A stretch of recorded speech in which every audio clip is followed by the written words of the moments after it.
The early morning sunshine of the Caribbean softly touches the Pitons, the famous twin peaks of volcanic lava that rise sheer from the seacoast of St Lucia, an island of beauty and contrast that has inspired travellers for centuries, moving one to call her St Lucia, fair Helen of the West Indies.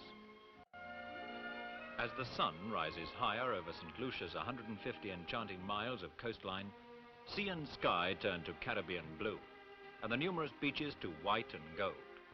Some are deserted, palm-fringed.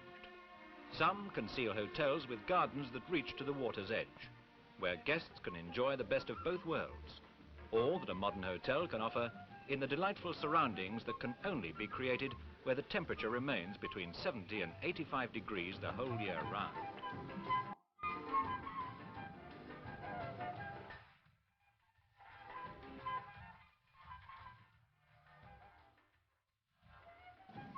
This is February in St Lucia. It could just as easily be June. How different from the February left behind in Chicago, Toronto or London, and how much better in the summer than the stifling heat of New York.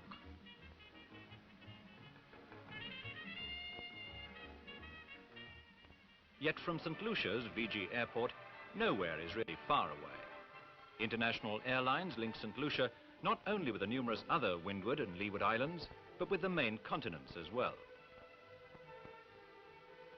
Visitors landing from so many countries feel at home at once in an island that was 7 times French and 7 times English, that has taken the best from both countries and added a special character of its own.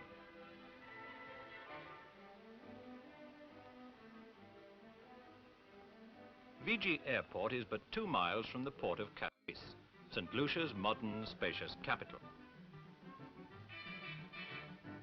Castries, with a population of 30,000 and its thriving commercial centre, is always colourful and always full of life, but especially so at carnival time.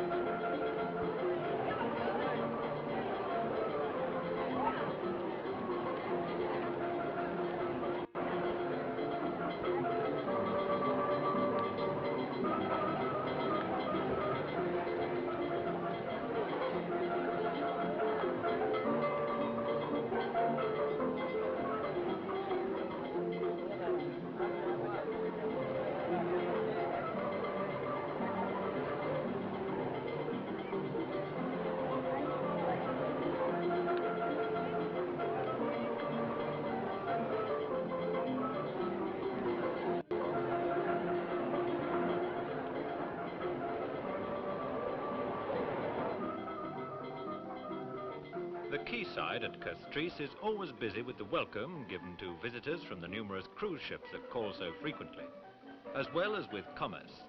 For who can resist some special souvenir of a special place? Perhaps something made on the island. For handicrafts and home industries are an important part of St Lucian life.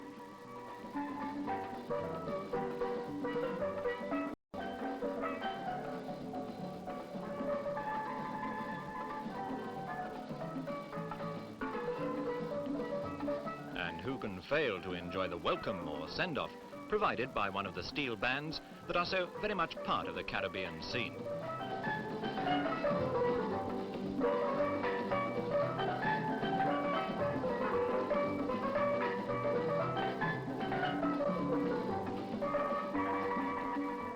Whether your visit to St Lucia is a day, a month or forever, nothing on the island is beyond your reach. Just 27 miles long, St Lucia is full of surprises, and you can drive to places like Grand Anse with its marvellous beach, a wonderful place for a picnic or a plunge in the surf. Around this splendid site there will soon grow a residential and holiday estate, with golf course, swimming pool, hotels and 800 individual homes. There are similar projects for other parts of the island where people are staking their claims and investing for the future.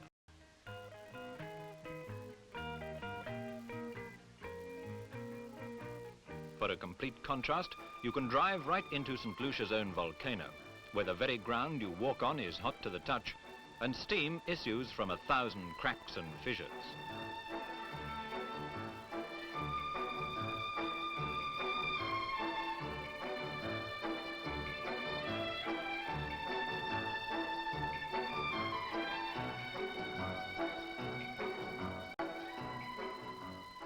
around, boiling cauldrons spit and bubble, disappearing periodically, only to be spontaneously replaced by others.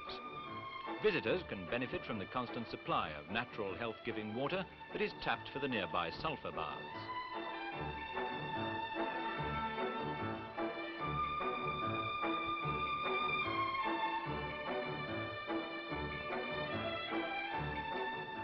But most of St Lucia's mountains and valleys are covered with luxuriant foliage and plantations of coconuts and cocoa, coffee and nutmeg, and many kinds of fruit, all enriched by the climate and by the most modern methods.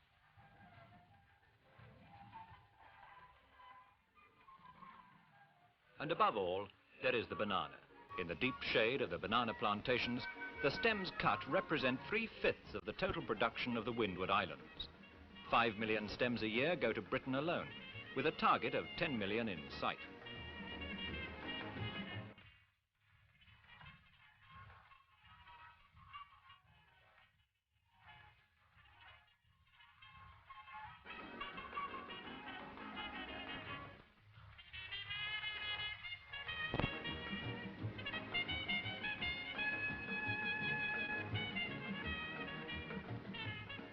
Protectively wrapped for their journey to harsher climates, the bananas are carried to the quayside, creating that same scene of colourful activity that inspired the banana boat song, as the tallyman spreads his tallies for eager hands. Come, Mr. Tallyman, come tally me banana.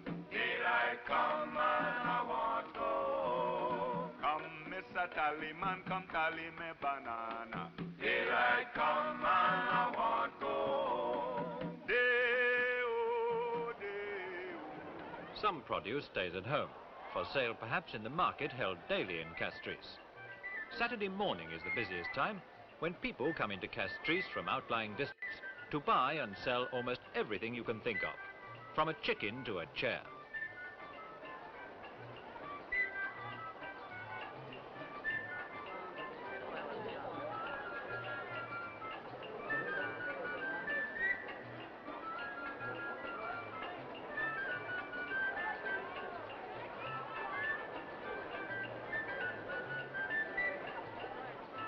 All this is part of St Lucia, the colour and bustle of the market, contrasting with the quiet of Castries' yacht marinas.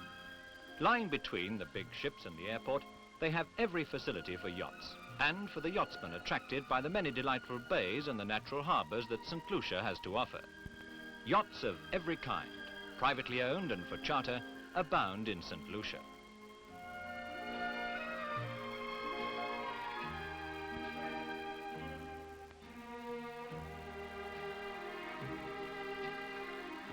Perhaps the most famous and the most beautiful of St Lucia's yacht havens is at Marigot Bay.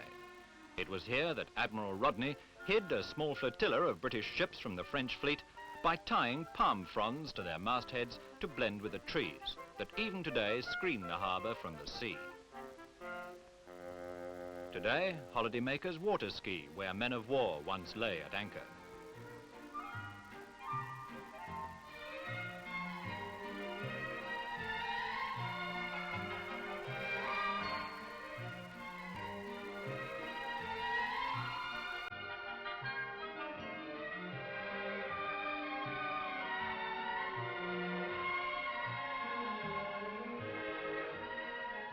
The launches that now set out from the jetty chase not enemy fleets, but the shoals of fish that abound in these Caribbean waters.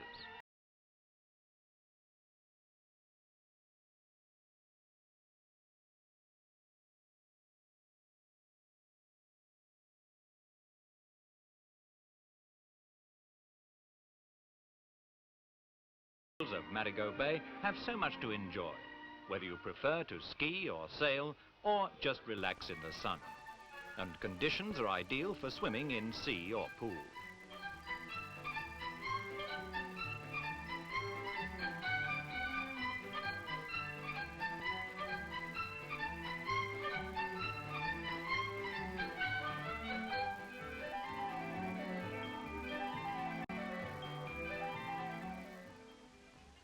All around the coast of St Lucia, there are villages where the fishermen beach their boats as they have for generations.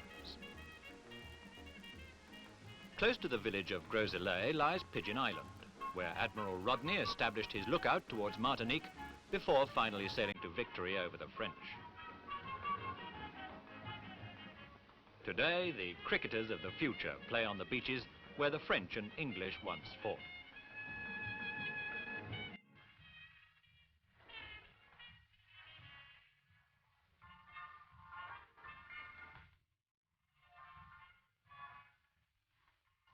Now all the boats are strictly for fishing or for pleasure, perhaps setting out from the beach of a nearby hotel.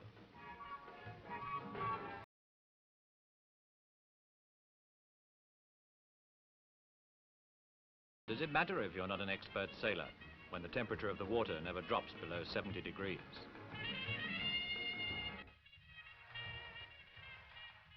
And anyway, there are always the pleasures of the beach and the hotel service waiting back on shore.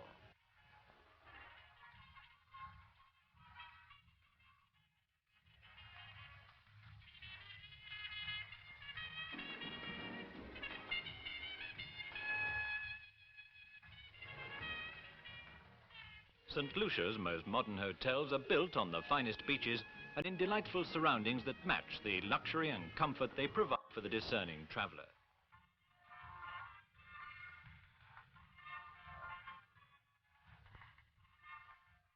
Whenever you like, you can build up that golden tan in the Caribbean sun, or you can choose the cool shade of the palm trees.